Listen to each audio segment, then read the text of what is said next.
الدنيا والآخرة إلى حضرة النبي محمد رسول الله صلى الله عليه وسلم. الفاتحة. أعوذ بالله من الشيطان الرجيم. بسم الله الرحمن الرحيم.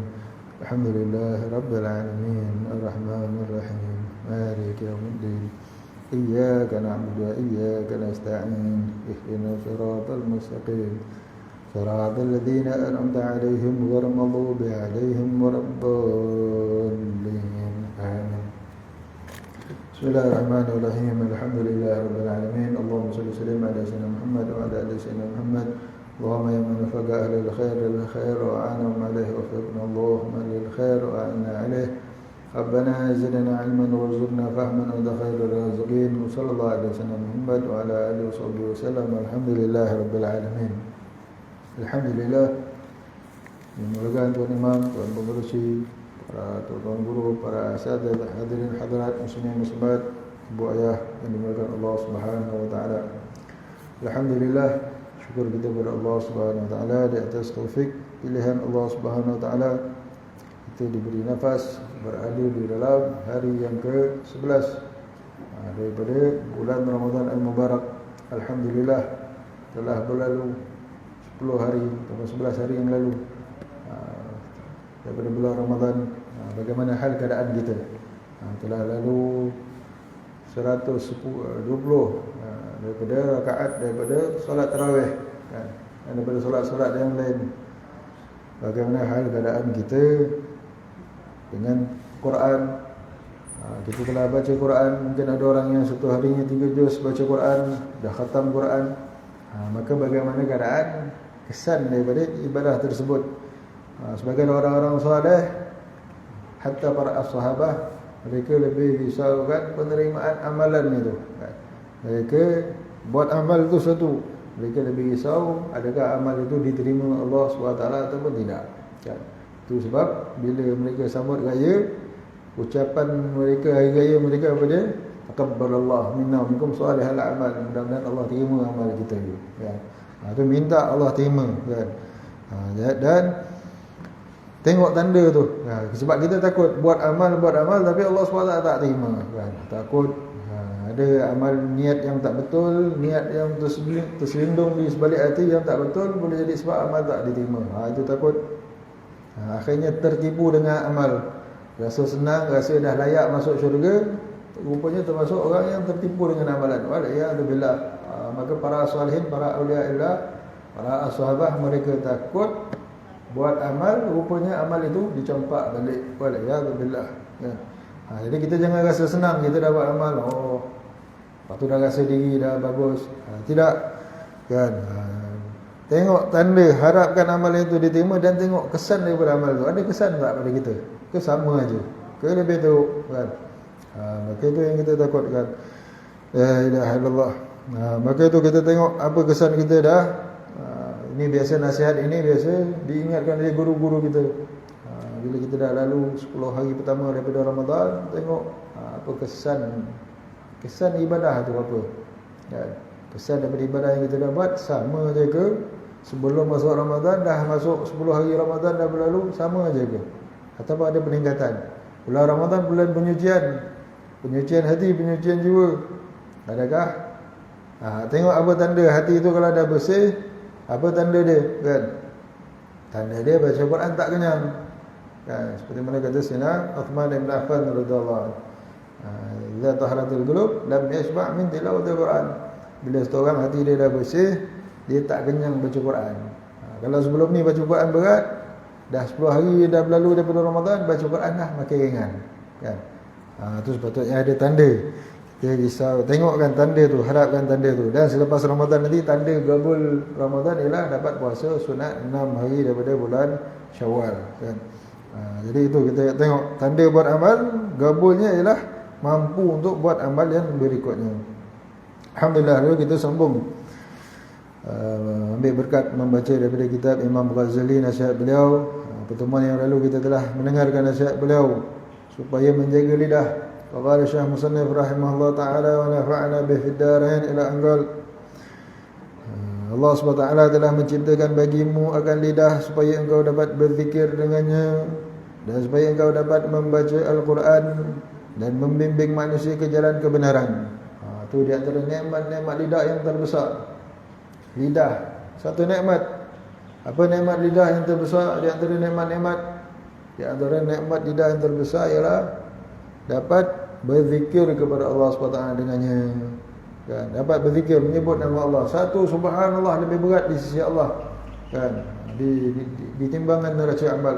Subhanallah tambah mizan. Satu subhanallah aja boleh dah penuh timbangan neraca amal. Kan? Kalimatan. Sayyidina Imam Bukhari menutup kitab hadis beliau, kitab hadis sahih Imam Bukhari beliau dengan kalimat zikir. Kalimatan khafifatan 'alal lisan, thaqilatan fil mizan, habibatan ila rahman, subhanallah wa bihamdihi, subhanallahil azim. Kan? Dua kalimat yang ringan pada lidah.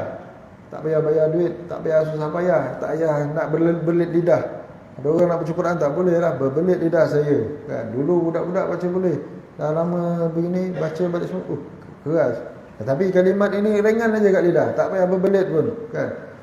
Nak nak sebut tu kadang ada orang berulang-ulang tak boleh, susah. Ini kalimat subhanallah wa bihamdihi, ringan aja kat lidah. Kan? Dua kalimat yang ringan pada lidah, tapi berat pada timbangan neraca amal. Habib dicintai oleh Tuhan Ar-Rahman. Apa dia? Subhanallah wa bihamdihi, subhanallahil azim. Kan? Maka kita dianjurkan untuk ucap kalimat itu setiap hari paling kurang 100 kali. Sebelum subuh. Sebelum solat fardu subuh.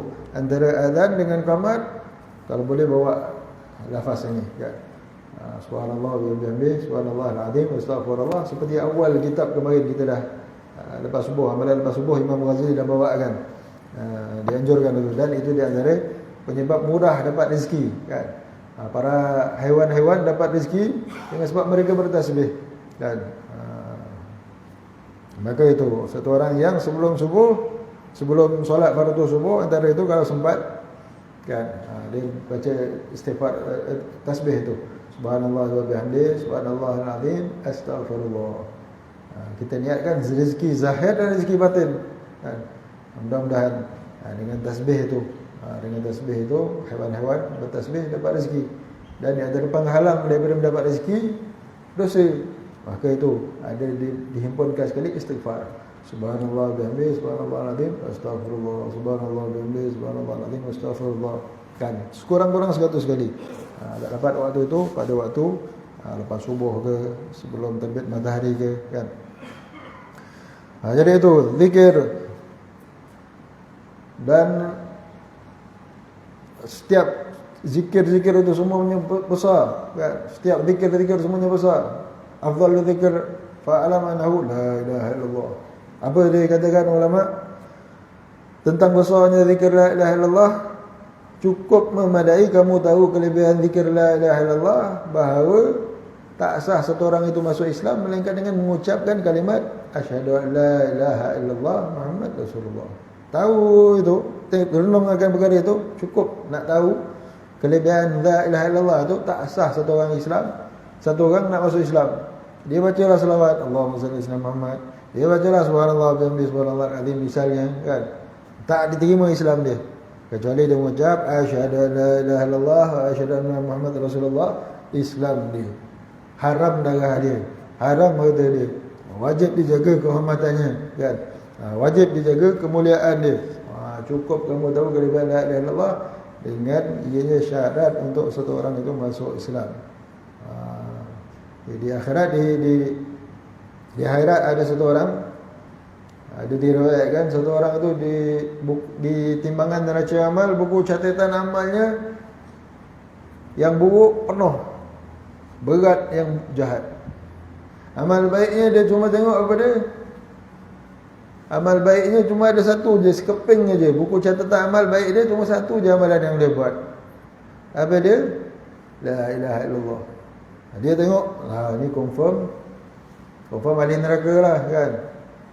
Dia dah surrender dah. Malaikat kata tunggu, kan. Ada di sisi kamu ada amalan, timbang dulu. Satu, kan. Dia tengok satu je, memang confirm neraka lah, memang itu. Bila diletakkan kalimat la ilaha illallah, buku catatan yang dia tulisnya, yang dia pernah mengucapkan kalimat la ilaha illallah dengan ikhlas sepenuh hati. Bukan mulut aja kosong, dengan penuh keimanan dia kepada Allah SWT, kan? Penuh keimanan dia, penuh keikhlasan dia, ketika dia mengucapkan itu dengan penuh keimanan dan keikhlasan. Kalimatul ikhlas, kan? Allah SWT yang layak, Tuhan yang layak disembah, Allah adalah Tuhan yang sebenarnya, yang maha berkuasa, pemilik segala-galanya, tempat kembali kita. Ketika dia mengucapkan itu, lalu ditimbang itu, lebih memberati akan dosa-dosanya yang sepenuh, yang seberat timbangan itu tadi. Akhirnya dia termasuk golongan yang selamat, kan? Akhirnya dia termasuk daripada golongan orang yang selamat. Jadi cukup kita tahu apa nama itu, besar masing-masing fadilat zikir itu, masing-masing salah satunya semuanya besar-besar nilainya, kan? Subhanallahnya besar, selawatnya besar, amalan yang pasti Allah SWT terima, kan? Istighfarnya, walaupun istighfar kita sepatutnya kita minta istighfar, sebab istighfar tak cukup syarat, tetap kita kena beristighfar, kan? Dan tahlilnya, tasbih, selawat dan sebagainya, kan? Doa, dan apatah lagi kita dalam bulan Ramadan, dianjurkan untuk banyakkan ucapan asyhadu an la ilaha illallah, dua kalimat yang Allah ridha, dua kalimat, dua permintaan yang kita tak boleh tidak, mesti mengharap kepadanya, doa. Dan dua kalimat yang meridhakan Tuhan apa dia? Asyhadu an la ilaha illallah, astaghfirullah. Ini meridhakan Tuhan. Kita sambut Ramadan ni kena sambut dengan iman ihtisab, kan? Nabi SAW perintah, janjikan kurniaan Ramadan ini yang besar, yang sempurna bagi orang yang sambut. Man shoma Ramadan, puasa Ramadan dengan iman dan ihtisab. Ada riwayat man qama Ramadan, siapa yang berdiri malam solat, yakni solat tarawih, bangun malam solat di bulan Ramadan dalam keadaan iman dan ihtisab.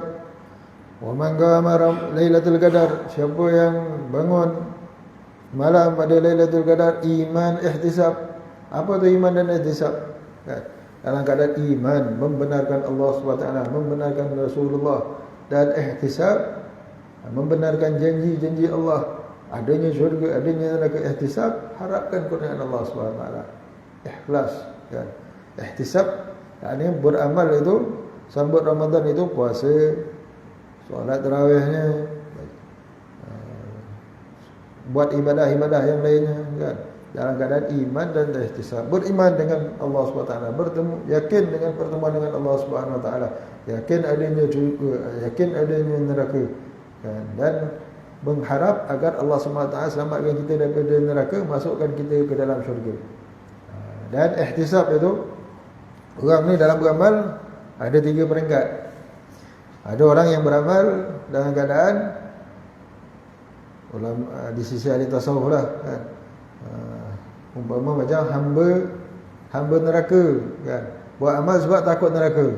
Sebab apa awak beramal ni? Dosa saya banyak, kalau ini gagal habislah masuk neraka. Kalau neraka tak ada, beramal tak? Neraka tak ada, syurga ada, neraka tak ada. Boleh santai-santai saja. Kan? Nak beramal tu malas, tapi neraka tak ada, tak apalah, gagal pun tak ada apa, kan? Setengah orang macam tu. Kalau bila ada neraka baru dia beramal, dia dikira hamba neraka. Tapi ikhlas tak? Ikhlas, sebab dia beriman dengan Allah. Neraka tu Allah SWT ancam, kan? Dia dikira masih orang yang ikhlas, walaupun dikira itu, tapi darjat yang bawah lah. Ada orang dia beramal sebab apa? Sebab adanya syurga. Syurga tak ada, malah nak beramal. Dia hamba syurga, tapi masih dikira ikhlas, kan? Ikhlas juga lagi. Tapi ikhlas yang paling tinggi tingkatannya ialah, kalau syurga neraka tak ada, apa dia beramal tak? Tetap beramal. Syurga neraka tak ada ni, tetap beramal. Baik, sekarang ditukarkan. Kalau siapa buat amal baik, masuk neraka. Siapa buat amal jahat, masuk syurga. Contoh, kan? Contoh, awak nak buat amal apa? Yang mana Allah perintah, yang mana Allah ridha? Allah ridha buat amal apa? Allah perintah dan Allah ridha supaya buat amal baik. Tapi balasannya neraka. Allah perintah, Allah redha, buat amal baik, tapi balasannya diancam neraka. Contoh, tetap beramal. Begitu tingkatan tertinggi. Tapi tidak, kan? Allah SWT menjanjikan buat baik dibalas syurga yang tak ada kekal selama-lamanya. Yang kalau kita punya umur 1000 tahun pun kita beribadah, dibanding dengan balasan syurga tu tak ternilai, kan? Tak ternilai. Untuk ibadah apatah lagi kalau ibadah diperintahkan beribadah 60 tahun saja, kan? Diperintahkan ibadah untuk 60 tahun, dibalas syurga selama-lamanya. La ilaha illallah. Kekal, nikmat yang kekal selama-lamanya. Tak ada sakit, tak ada tua, tak ada muda, tak ada tua selama-lamanya, sihat, tak ada sakit selama-lamanya. Nikmat yang sekali makan betul kena dengan selera. Satu kali makan 70 rasa, kan? Sekali minum 70 rasa nikmatnya. Subhanallah, tak berkurang. Haiwan kalau dah makan teringin nak tengok burung, sedap burung tu nak makan, terus terhidang, kan? Betul masaknya cukup, tu tak ada masin, tak ada terlebih ini, tak ada terlebih tu, cukup kena dengan. Habis selesai makan terus terbang balik, hidup balik, kan? Tak ada nikmat yang tak berkurang. Dan yang lepas makan makin bertambah nikmat, makin bertambah nikmat, makin bertambah nikmat. Subhanallah. Jadi begitu. Untuk umur 60 tahun dibalas dengan nikmat syurga selama-lamanya. Begitu Allah SWT menjanjikan. Dan mengancam orang yang kufur akan nikmat Allah SWT. Kufur itu diancam dengan neraka. Maka orang-orang yang ikhlas itu tadi, orang-orang ahlillah yang lagi tinggi tingkatannya, orang yang betul-betul ihtisab dia kepada Allah SWT, nakkan ridha Allah. Wa ridwanu minallahi akbar. Ridha apa yang Allah ridha SWT. Beramal kerana ridha Allah. Allah ridha buat taat. Allah ridha perbuatan yang Allah ridha apa? Solat. Allah ridha ucap asyhadu an la ilaha illallah, astaghfirullah. Kan itu kalimat yang meridhakan Tuhan. Dan as'aluka jannata wa a'udzubika minan nar. Itu pun meridhakan Tuhan, tapi kita lagi bahjat kat situ. Maka diperintahkan pula kita minta. Allah ridha kalau hamba-Nya minta kepadanya. Kenal siapa Tuhan, siapa hamba bila kita minta, kan? Bila kita minta ni maknanya kita kenal siapa Tuhan, siapa hamba. Allah SWT yang memiliki syurga dan neraka. Kita ni fakir kepada Allah SWT bila kita meminta tu. Maka itu kalimat yang meridhakan Tuhan juga, yang kita tak boleh tidak daripadanya, kan? Pada banyakkan ucapan itu dengan bawa iman, dengan hati kita. Kita ucapkan kalimat-kalimat itu dengan hati kita, kan? Begitu juga baca Al-Quran dalam keadaan kita sedar, bukan sekadar kejar pahala, kita tingkatkan, kan? Bukan sekadar je pahala tu memang kita nak, tapi nombor satunya kita nak buat ini dalam keadaan iman dan ihtisab. Tingkatan yang tertinggi itu kita nakkan ridha Allah SWT. Allah ridha tak kita baca Quran? Ridha. Kita baca. Pahalanya terserah kepada Allah SWT. Allah SWT boleh bagi dan lipat kali gandanya. Pula lagi bulan Ramadan, yang sunat dapat ganjaran pahala fardu. Maka tak terkira, kan? Kita tinggikan, tingkatkan niat kita tu nak ridha Allah SWT. Sebab apa baca Quran? Ridha Allah SWT. Allah suka, Allah senang, gembira dengan hamba-Nya yang gunakan nikmat lidah untuk membaca Al-Quran. Gunakan nikmat lidah untuk banyak la ilaha illallah, astaghfirullah, as'aluka jannata wa a'udzubika minan. Gunakan lidah lagi untuk mengajak manusia kepada jalan kebenaran, nasihat-nasihat, kan? Cakap yang baik, ajak dengan kasih sayang, kan? Tegur, menegur dengan kasih sayang. Tengok ada yang tak betul, kita nasihat dengan kasih sayang. Kita nakkan kebaikan untuk orang itu. Dalam masa yang sama kita nak ridha Allah SWT pada kita, kan? Begitu. Maka itu, dan membimbing manusia ke jalan kebenaran, dan supaya engkau dapat melahirkan perasaan dan kehendakmu. Itu dari kehidupan kita seharian, kan? Baik dalam urusan dunia ataupun urusan akhiratmu. Maka apabila engkau menggunakan lidahmu bagi tujuan yang lain daripada yang dimasukkan oleh Allah SWT, bermakna engkau tidak syukur terhadap nikmat yang diberikannya kepadamu. Maka hati-hati, jangan gunakan lidah, apatah lagi di bulan Ramadan ataupun selain bulan Ramadan, gunakan lidah untuk mencari perkara yang Allah ridha. Hati-hati daripada menggunakan lidah untuk perkara yang memurkai Allah Subhanahu wa taala, kan. La ilaha illallah. Dan lidah itu tu, kan, bahaya. Dengan lidah satu orang itu boleh masuk Islam. Dengan lidah juga kalau tak jaga, bergurau, cakap main-main, kan, cakap main-main boleh menyebabkan batal Islam. Boleh menyebabkan gugur Islam dia, tercampak ke dalam neraka, waliyadzubillah, kan. Dengan sebab lidah. Maka hati-hati, bahaya. Lidah boleh mendatangkan untung yang besar. Dengan sebab lidah juga satu orang itu boleh rugi dengan serugi-ruginya, kan. Dan lidahmu adalah anggotamu yang paling berkesan ke atas dirimu dan yang paling berkesan terhadap orang lain. Berapa ramai nantinya orang yang dihumbankan ke dalam api neraka jahanam dengan sebab jenayah yang telah diperbuat oleh lidah mereka. Maka kekanglah lidahmu sekuasamu supaya ia tidak menyebabkan engkau dihumbankan ke dalam api neraka. Seperti yang disebutkan di dalam sebuah hadis, inna rajul la yatakallam bil kalimah liyudhika biha ashabuh wa yahwi biha fi qa'ri jahannam 70 kharifan. Artinya, sesungguhnya seseorang itu terkadang bercakap dengan satu percakapan dengan tujuan supaya orang lain menjadi tertawa dari sebab percakapannya itu. Dia bergurau, buat lawak, jenaka. Gurau tu salah tak? Gurau tu sikit-sikit tak apa. Kalau kita tengok ada orang tengah sedih, kita bergurau dapat pahala, kan. Tengok kawan kita tengah sedih je, kan. Tengah sedih, ditimpa masalah, kita jumpa dia, kita gurau, ketawa dia, dapat pahala, hilangkan kesedihan hati orang Islam, dapat pahala time tu, kan. Pergi ziarah kawan, dia biasa itu, ada satu orang itu, kan, ziarah kawannya sakit dah uzur, umur 80 lebih, 70 lebih, kan. Dah uzur dah, sakitnya macam-macam penyakit ada, memang teruk lah. Dia datang bawa cerita, Syekh, ada satu orang cari calon, nak tak? Terus sihat. Kan, terus sihat. Boleh. Tadi setengah sakit, kan.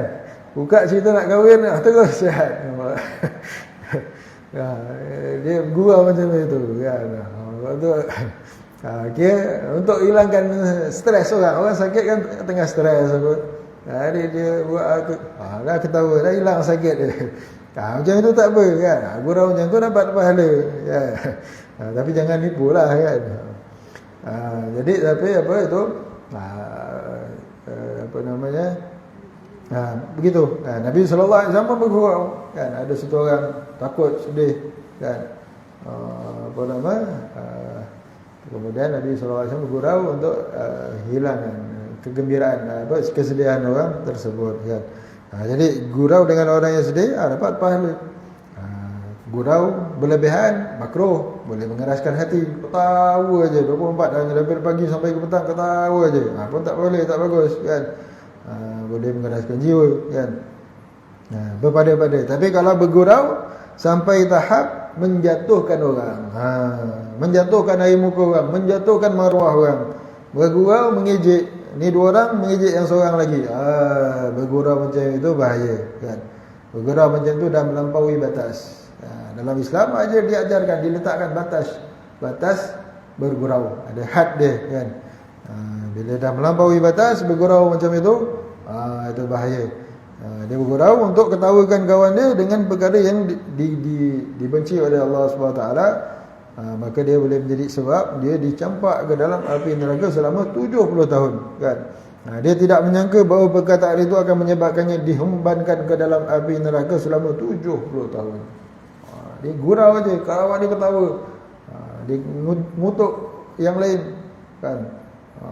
Menjatuhkan, mengejek yang lain, yang kawan ini ketawa. Dia sangka tak ada apa-apa lah, kan. Dia sangka kawan yang tu tak apa-apa, kan. Dia yang tak apa-apa, orang itu dalam hati punya terasa, kan. Lepas tu terus tak datang lagi, misal tak datang lagi tempat tu, dia terasa betul, malu betul. Yang baik dia ni, orang yang ketiga ni dengan yang orang yang pertama tadi tak baik, kan. Dia anggap macam tak apalah, kan. Tapi dia punya malu tu akhirnya maruah dia, kan, misal sebagainya, akhirnya hancur hati dia, tak datang lagi tempat tu misal. Maka bahaya macam itu kan. Itu bergurau yang dah melampaui batas. Jadi sekali peristiwa di zaman Rasulullah sallallahu alaihi wasallam, apa itu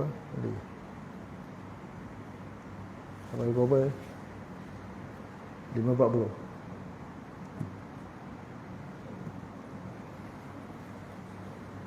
boleh 5.40. Sekali peristiwa di zaman Rasulullah sallallahu alaihi wasallam, ada seorang tentera Islam yang terbunuh di medan perang. Lalu yang berkata, untung sekali orang ini kerana ia telah mati syahid dan berjaya mendapatkan syurga. Mendengar ucapan itu, lalu Rasulullah sallallahu alaihi wasallam bersabda, dan tentu lagi kerana boleh jadi ia pernah bercakap perkara-perkara yang tidak berfaedah atau bakhil dari memberikan sesuatu yang sebenarnya tidak mengkayakannya. Dalam hadis ini Nabi SAW tegur kita, jangan terburu-buru cop satu orang itu kan? Jangan terburu-buru nak cop satu orang. Ada satu orang mati syahid, mati dalam medan pertempuran. Untung orang ni masuk syurga lah, mati syahid kan? Dengan ada confirm. Tidak, jangan confirmkan, doakan mudah-mudahan ghafarallah, semoga Allah mengampuni, semoga Allah terima. Doa kepada Allah mudah-mudahan kan. Jangan kita cakap ni confirm syurga lah. Jangan. Siapa syurga tu awak punya ke kan. Jadi jangan suka-suka nak confirmkan orang masuk syurga, apatah lagi jangan suka-suka nak confirmkan orang masuk neraka kan. Jangan. Hatta orang kafir, ada orang kafir mati, ni confirm ahli neraka. Astagfirullahalazim. Awak tahu ke dia mati itu dalam keadaan kafir? Confirm. Secara umum dia orang mati kafir neraka, orang mati Islam mengucap kalimat la ilaha illallah masuk syurga. Itu secara umum. Tapi secara direct individu ini, si fulan ini, ni confirm neraka. Awak tahu awak dapat wahyu ke kan? Yang dapat wahyu tu Nabi sallallahu alaihi wasallam. Itu Nabi je. Nabi bolehlah ni senaraikan siapa yang ashab yang masuk syurga, yang dijamin syurga kan? Siapa yang ahli neraka. Nabi sallallahu alaihi wasallam dapat wahyu. Yang kita ni orang kafir pun kita tak boleh confirmkan neraka. Kita tak tahu apa yang berlaku di dalam hati dia saat saat malaikat nak cabut nyawa tu kan. Apa yang berlaku dalam hati dia kita tak tahu. Boleh jadi dia mati mengati dia membenarkan Islam, sempat dia mengucap, kita tak tahu kan. Kita tak tahu. Ada satu orang itu dia satu orang Sing kan, satu orang Sing dah meninggal dah pun. Jadi dia mungkin pernah cerita kat sini dulu. Jadi dia waktu dia nak kena operation tu kan, jantung dah 50-50, doktor kata awak ni 50-50 ni, nak teruskan operation. Boleh lah kan. Dia operation tu sampai tu dia dah apa tak peristiwa yang dia jumpa malaikat ke apa, yang dia kata kalau selamat operation ni dia masuk Islam kan. Memang nak masuk Islam. Time tu, sebelum tu dia dalam keadaan kafir dia tu lah. Tapi dia dah operation itu baru dia memang duduk dengan Islam, dia tahu Islam tu betul. Tapi nantilah sampai dah umur 50 pun tak masuk-masuk juga lagi Islam. Sebab fikirkan nanti nak kena sunat lah, nak itulah inilah kan. Banyak dia punya masalah dia fikirkan.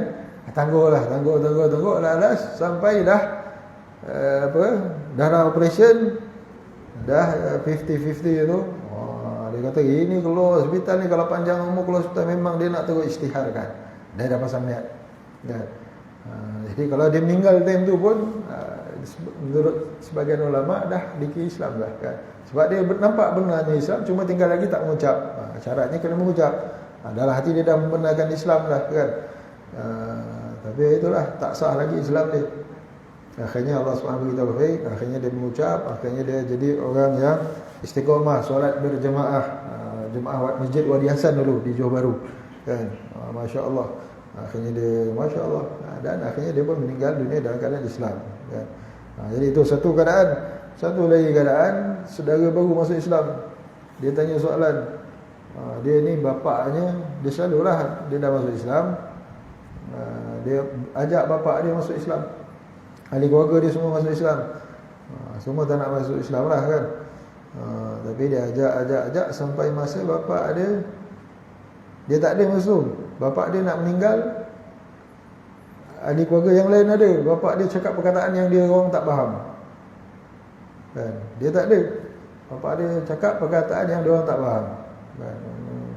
Lepas tu meninggal. Lepas tu dia mimpi. Dia mimpi bapak dia pakaian putih, baju putih, seolah-olah dah Islam. Kan? Lepas tu dia tanya, habis bapak saya ni Islam ke agaknya? Kan? Sebab dia mimpi bapak dia tu. Jadi dia tanya soalan, apa hukum nak kena gali balik tak kubur bapak dia tu? Nak kena mandikan ke tidak, solatkan ke tidak, kan? Dia tanya soalan tu. Dan nak kena alihkan tak ada daripada kubur kafir masuk pergi kubur Islam. Dari segi zahirnya tak kena lah, sebab tak jelas dia punya pengislamannya itu, tak jelas. Dari segi hukum zahirnya kafir lah, kan? Dari segi hukum zahir kafir. Kemungkinan untuk masuk Islam tu ada. Jadi maknanya tak wajib digali semula, tak wajib di itu. Tapi dia insya-Allah minal muslimin. Kalau betul dia masuk Islam, dah masuk Islam lah. Sebab tu dia mimpi tengok bapak dia dalam keadaan yang baik, kan. Dan di alam kubur sana mungkin apa itu. Jadi walhasil nak ceritanya apa dia, jangan kita Nabi SAW tegur, jangan kita mudah-mudah cop ini ahli syurga, jangan mudah-mudah cop ini ahli neraka, kan. Jadi yang orang yang mati syahid ni kita boleh doakan. Jadi itu Nabi SAW tegur, kan. Jangan, boleh jadi apa dia? Mendengar ucapan itu lalu Rasulullah SAW bersabda, belum tentu lagi, kerana boleh jadi ia pernah bercakap perkara-perkara yang tidak berfaedah. Boleh cakap perkataan-perkataan yang boleh menyebabkan Islam dia batal. Boleh jadi ucap perkataan yang Allah tak ridha, Allah nak apa, perkataan yang mewajibkan dia dapat azab. Boleh jadi, kan. Jadi itu Nabi nak sentuhkan tentang perkataan tu bahaya. Atau boleh jadi ia bakhil dari memberikan sesuatu yang sebenarnya tidak mengkayakan dia. Zakat yang wajib dia keluarkan dia tak bayar, kan. Syahid pun tergantung, tak dapat fadilat, kan. Hutang yang wajib dia bayar dia tak bayar. Sedekah rajin, hutang tak bayar. Ada satu masalah juga tu, kan. Bersedekah rajin, hutang yang wajib dia tak bayar, misal. Jadi itu boleh jadi. Jadi dia punya syahid pun tergantung, kan. Fadilat tu dia tak dapat, tergantung. Ada satu hadis Nabi SAW tak nak solatkan jenazah. Nabi suruh orang sahabat yang lain solatkan. Ada si fulan ni ada hutang tak bayar. Si fulan tolak yang lain untuk solatkan. Nabi tak nak solatkan. Nak tunjukkan beratnya hutang. Hutang. Ada satu orang sahabat, ya Rasulullah, saya sanggup tanggung hutang dia, saya sanggup bayarkan. Barulah Nabi SAW ke depan jadi imam, kan. Kemudian setiap kali terjumpa dengan sahabat yang sanggup tadi, dah bayar hutang belum? Belum. Jumpa lagi, dah bayar hutang belum? Belum. Dah bayar hutang si fulan tu belum? Belum. Takut akhirnya tak perkara yang pertama Nabi tanya hutang itu, kan. Jadi itu boleh jadi sebab satu orang itu tergantung dapat kemuliaan mati syahid itu, keutamaan itu boleh jadi sebab tergantung, boleh jadi dengan sebab hutang dia, boleh jadi dengan sebab ada perkara yang wajib yang dipatut bayar dia tak bayar, ataupun boleh jadi ada ucapan dia dalam ni nak bawakan tentang lidah tu lah bahaya. Tadi kita di bulan Ramadan, hati-hati kita daripada maksiat lidah, kan. Jadi oleh kerana itu jagalah lidahmu daripada 8 perkara, dan di antara perkara-perkara ini yang boleh menyebabkan batal pahala puasa kita. Kita puasa 5 perkara yang batalkan pahala puasa: berbohong, mengumpat, adu domba. Maka kita jaga, kan. Mudah-mudahan Allah SWT berkati pertemuan kita. Mudah-mudahan Allah SWT beri taufik kepada kita untuk menjaga seluruh anggota kita yang 7, kan, anggota zahir kita. Mudah-mudahan Allah pelihara, bantu kita, beri taufik kepada kita untuk membantu hati kita. Mudah-mudahan setiap amalan yang kita buat dalam keadaan hadir hati, dalam keadaan iman, dalam keadaan merasakan sedang dilihat oleh Allah SWT, sedang berada dalam pandangan Allah SWT, mengharapkan ridha Allah, mengharapkan syurga daripada Allah, mengharapkan Allah selamatkan kita daripada azab siksaan Allah Subhanahu wa taala. Mudah-mudahan ala hadana yakuna sallallahu akhira man salihin wa ila hadratin Nabi Muhammad Rasulullah sallallahu alaihi wasallam. Al-Fatihah. A'udzu billahi minasyaitonir rajim. Bismillahirrahmanirrahim. Alhamdulillahirabbil alamin. Arrahmanirrahim. الدين إياك نعبد وإياك نستعين اهدنا الصراط المستقيم صراط الذين أنعمت عليهم غير المغضوب عليهم ولا الضالين آمين. الحمد لله رب العالمين. اللهم صل وسلم على سيدنا محمد وعلى آل سيدنا محمد. اللهم يا من وفق أهل الخير للخير وأعانهم عليه وفقنا اللهم للخير وأعنا عليه. اللهم يا محول الأحوال حول حالنا والمسلمين إلى أحسن حال. نعوذ بك الله من أهل الضلال فعلى الجهال. اللهم إنا نسألك رضاك والجنة ونعوذ بك من سخطك والنار. اللهم إنك عفو كريم تحب العفو فاعف عنا. صلى الله على سيدنا محمد وعلى آله وصحبه وسلم والحمد لله رب العالمين. تقبل الله منكم وحامد الله.